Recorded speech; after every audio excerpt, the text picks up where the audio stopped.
Ще мина телеграфно по няколко от основните теми, за да видите как за 9 или 10 месеца успяхме да надградим на това, което започнахме преди 2 години. Защото това, което правихме през тези месеци, всъщност беше започнато, когато стартирахме Продължаваме промяната, когато Кирил и Асен дойдоха един ден и казаха: хайде да направим партия, когато Кирил стана министър-председател в едни изключително трудни условия, когато имахме COVID-пандемия, след това войната започна.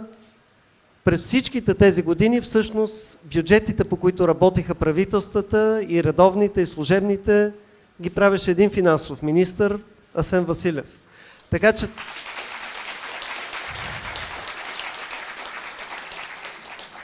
това, което ще разказвам, го направихме заедно и с вас, и както ще видим накрая, имаме нужда от още ваша подкрепа, за да продължим нататък.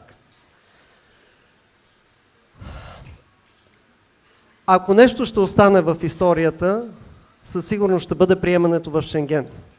Не се поддавайте на манипулации. Сухопътният Шенген ще дойде скоро, стига да успеем да си стабилизираме държавата. Защото така работят европейските институции, ние сме изцяло приети в Шенген, трябва да се дигнат проверките на сухопътните граници. Това по принцип става до 1 година след като се влезе в Шенген. Така че ако няма изненади, до края на годината вече ще имаме дата.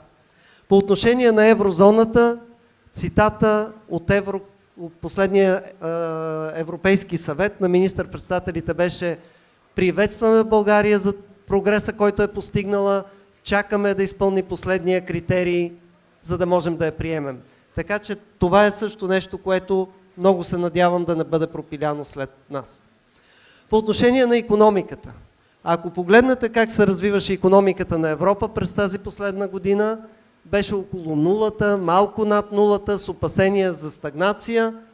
България през това време мина успешно, 1,8% предварителни данни миналата година, около 2,5%, над 2,5% до 3% се очакват за тази година.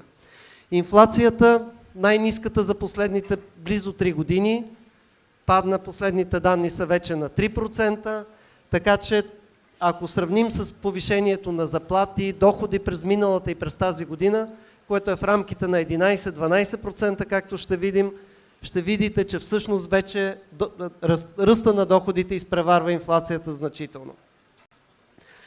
Миналата година, заради политическата стабилизацията, заради това, че инвеститорите повярваха, че ще има стабилност в България, рекорден ръст, 30%, най-големите инвестиции от 14 години насам.